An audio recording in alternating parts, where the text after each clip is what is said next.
अस्सलाम वालेकुम स्टूडेंट्स। इस वीडियो में मैं आपको अरिथमेटिक ऑपरेटर की प्रेसिडेंस के बारे में बताऊंगा कि अरिथमेटिक ऑपरेटर्स में किस ऑपरेटर की प्रेसिडेंस ज़्यादा है और किस ऑपरेटर की प्रेसिडेंस कम है। प्रीवियस लेक्चर में हमने अरिथमेटिक ऑपरेटर जो कि सी में यूज होते हैं उनके बारे में स्टडी किया था। ऑपरेटर कौन कौन से स्टडी किए थे, उनमें एडिशन था, सब्ट्रैक्शन था, मल्टीप्लिकेशन थी और डिवीजन थी और मॉडुलस था। मॉडुलस एक ऐसा ऑपरेटर है जो कंपैरेटिवली यूज में कम आता है अलजेब्रिक में। तो इसका मैंने आपको ये बताया था कि मॉडुलस वो ऑपरेटर होता है जो डिवीजन के बाद जो रिमाइंडर आता है वो मॉडुलस होता है। फॉर एग्जाम्पल अगर मैं 7 को 3 पे डिवाइड करता हूँ तो 3 into two is equal to 6, 7 - 6 is equal और रिमाइंडर कितना होता है 1, यानी 7/3 का जो मॉडुलस है वो क्या है 1। ठीक है, इसके बाद नेक्स्ट हमने प्रेसिडेंस ऑफ ऑपरेटर के बारे में जो है वो स्टडी किया था। प्रेसिडेंस मीन कि कौन सा ऑपरेटर जो है उसकी प्रेसिडेंस ज्यादा है और किसकी प्रेसिडेंस लोअर है। हमने ये देखा था कि जो पैरेंथेसिस है उसकी जो स्मॉल ब्रैकेट है उसकी प्रेसिडेंस सबसे ज्यादा होती है। उसके बाद मल्टीप्लिकेशन, डिवीजन और मॉडुलस की प्रेसिडेंस इक्वल होती है और लास्ट पे सब्ट्रैक्शन और एडिशन की जो प्रेसिडेंस है वो सबसे कम है। तो प्रेसिडेंस के बाद अभी इस जो ये लेक्चर है इसमें हम ये प्रेसिडेंस हमने स्टडी की थी।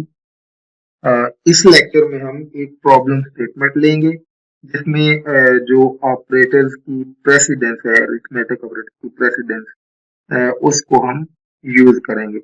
ये ये प्रॉब्लम स्टेटमेंट है जिसमें जो मैथ से रेलेवेंट है।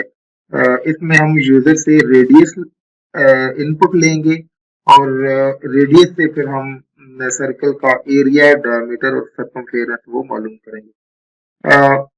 स्टूडेंट्स, जब भी एक कोई प्रॉब्लम स्टेटमेंट आपके पास हो तो कोड करने से पहले उस प्रॉब्लम स्टेटमेंट को डिटेल के साथ अंडरस्टैंड कर लें और अंडरस्टैंडिंग आपकी स्टेप वाइज होनी चाहिए। फॉर एग्जांपल ये प्रॉब्लम स्टेटमेंट है कि write a program that take radius of a circle from the user. ये आपका फर्स्ट स्टेप है। देखें, इसमें आपने यूजर से इनपुट लेनी है जो कि रेडियस होगी। इसको आप अभी सोचें, आप लॉजिक बिल्ड करें, आप अपने दिमाग से सोचें कि हम यूजर से कैसे रेडियस लेंगे और उसको वो जो यूजर वैल्यू देगा उस वैल्यू को हम फिर कैसे सेव करेंगे। ये हम ऑलरेडी कर चुके हैं कि सबसे पहले हम क्या करेंगे कि प्रोग्राम को यूजर फ्रेंडली बनाने के लिए जब प्रोग्राम रन होगा तो यूजर को हम कहेंगे कि please enter radius value. Okay, क्योंकि हम यूजर को कहेंगे तो वो एंटर करेगा ना। इसलिए ये एक यूजर फ्रेंडली सॉफ्टवेयर होता है कि जिसमें हम यूजर को गाइड करते हैं सॉफ्टवेयर के थ्रू कि आप अभी क्या करेंगे।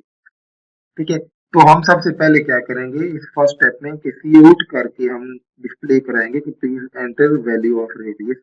ओके, उसके बाद नेक्स्ट हम क्या करेंगे कि यूजर जो वैल्यू देगा वो सी इन में होगी और सी इन से वो वैल्यू हम किसी वेरिएबल में सेव करेंगे। तो वेरिएबल को में सेव करने से पहले वेरिएबल का डिक्लेयर होना जरूरी है।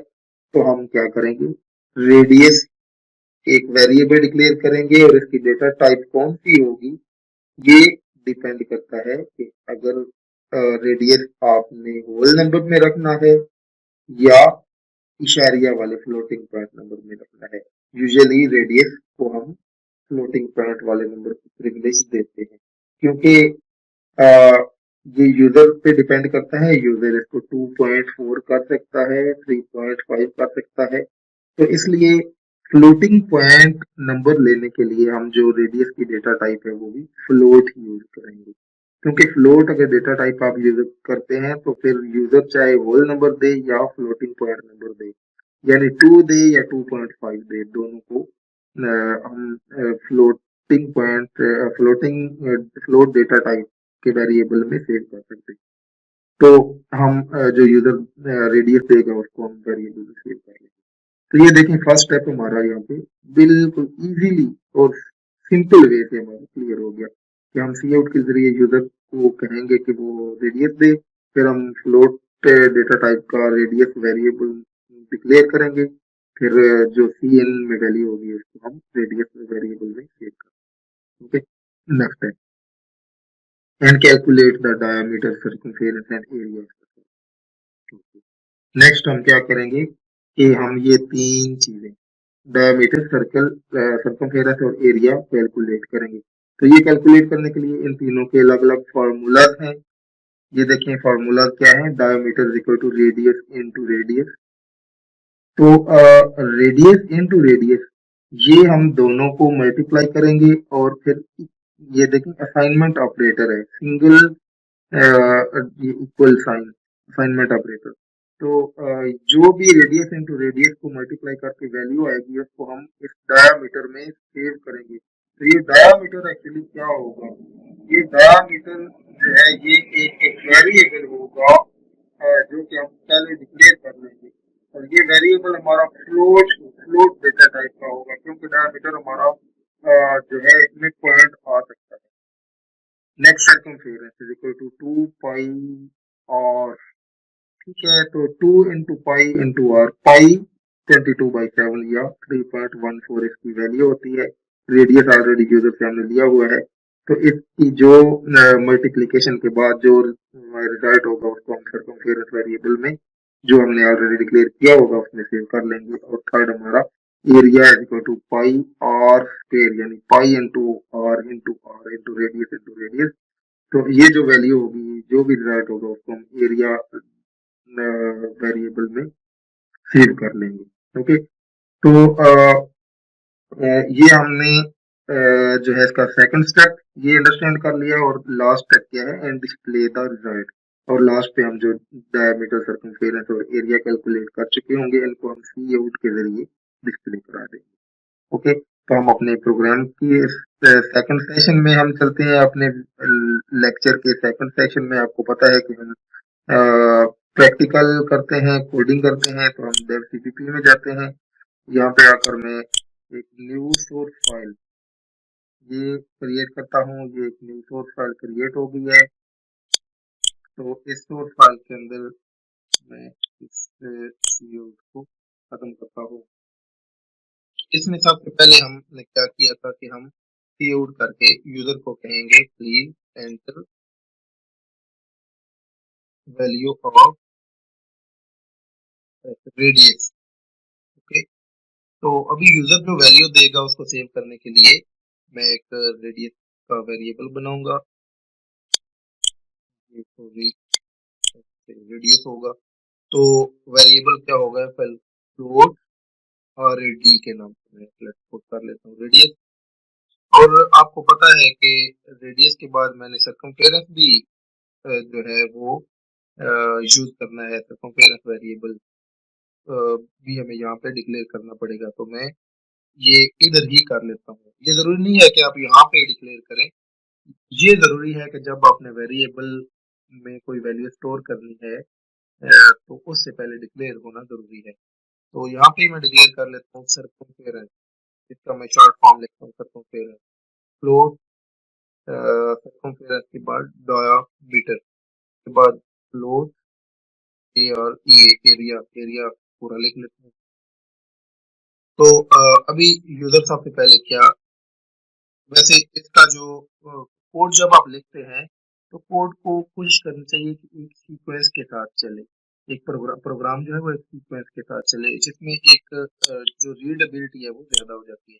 इसके लिए ये देखिए मैं स्टार्टिंग में अगर ये सारे वेरिएबल डिक्लेयर कर लूँ उसके बाद मैं यूजर से वैल्यू लूँ तो ये ज्यादा रीडेबल होगा। ठीक है, ये वैल्यू मैं यूजर से लेता हूँ कि इन से इसको मैं ग्रेटर देन और डी वेरिएबल में सेव कर लेता हूँ। तो ये हमारा जो यूजर ने रेडियस दी, ये रेड जो फ्लोट टाइप डेटा टाइप का वेरिएबल है उसमें हमने सेव कर लिया। उसके बाद मैं सबसे पहले जो है वो डायामीटर, जो सर्कल का डायामीटर है उसको मैं करता हूँ, कैलकुलेट करता हूँ। आपको पता है कि डायामीटर का फार्मूला क्या है, कि diameter is equal to radius into radius. तो डाया इज इक्वल टू अरे डी इंटू अरे डी।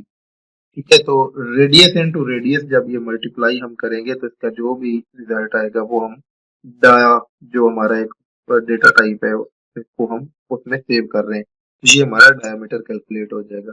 उसके बाद सरकमफेरेंस इक्वल टू, सरकमफेरेंस का क्या फार्मूला है, ये हमने लास्ट जो है सरकमफेरेंस का फार्मूला हमने देखा था, मतलब वो था 2 पाई आर स्क्वायर था, या 2 पाई आर था, 2 पाई आर, 2 पाई आर जो है ये सरकमफेरेंस था। तो 2 इंटू पाई कितना होता है, 3.11, 3.14, या 22/7। 2 पाई आर कितना है हमारा, आर रेड से है, ठीक है। तो ये जब हम करेंगे तो ये देखें तीनों मल्टीप्लाई होंगे, और जो इसकी वैल्यू आएगी वो सी आई आर वेरिएबल में चली जाएगी, ठीक है। तो ये हमारा सरकमफेरेंस भी कैलकुलेट हो गया। और इसके बाद area, area is equal to pi R square होता है। तो पाई कितना, 3.14 इंटू आर, सॉरी, और रेडियस इंटू रेड, ठीक है। तो ये हमारा तीनों मल्टीप्लाई होंगे तो जो वैल्यू आएगी वो एरिया वेरिएबल में सेव हो जाएगी। अभी देखें हमने ये फर्स्ट हमारा स्टेप था कि जिसमें हमने यूजर से वैल्यू ली। सेकंड स्टेप में हमने क्या किया कि तीनों चीजें कैलकुलेट कर ली। और थर्ड स्टेप हमारा क्या था कि ये चीजें हम तीनों आउट डिस्प्ले करा दें। तो हम सी आउट लेस देन यहाँ पे हम करेंगे कि diameter is equal to, diameter कितना है, less than D I A dia. ये आपको पता है कि जो डबल कोट के अंदर जो भी हम लिखते हैं वो same it is as it is वो डिस्प्ले होता है स्क्रीन पे। और जहां पे हम वेरिएबल लिखते हैं, वेरिएबल डबल कोट के अंदर नहीं आता। तो जहां पे वेरिएबल लिखते हैं वो वेरिएबल डिस्प्ले नहीं होता, बल्कि उस वेरिएबल के अंदर जो वैल्यू है वो डिस्प्ले होती है। ओके, नेक्स्ट हम क्या करते हैं, सी आउट लेस देन कहते हैं circumference is equal to CIR। circumference का जो जो हमने कैलकुलेट किया था वो डिस्प्ले करा दिया। Less than area is equal to area. Okay, तो ये हमारा प्रोग्राम कंप्लीट हो गया है। इसको हम कंपाइल करते हैं ऊपर से। ये कहता है सबसे पहले आप सेव कर लें, तो यहाँ पे मैं इसको सेव कर लेता हूँ। मैं इसको नाम मैथ रख देता हूँ डॉट सीपीपी, इसको मैं सेव करता हूँ। ये कंपाइलेशन स्टार्ट हो गई है, ये सक्सेसफुली कंपाइल हो गया, ये देखें नो एरर। तो मैथ इसका हमने नाम रखा था। अभी मैं अपने फोल्डर में जाता हूँ जहाँ पे हम प्रोग्राम बना रहे हैं। ये देखिए मैथ डॉट सीपीपी फाइल, और ये इसकी अगली फाइल जनरेट हो गई है। इसको मैं डबल क्लिक करता हूँ, तो ये देखें अभी अभी अभी आप जब प्रोग्राम अपना रन कर रहे होंगे तो उस वक्त आप अपने माइंड में ये सोचें कि आप नहीं यूज कर रहे बल्कि एक यूजर यूज कर रहे हैं। ठीक है, ये दो डिफरेंट लोग हैं।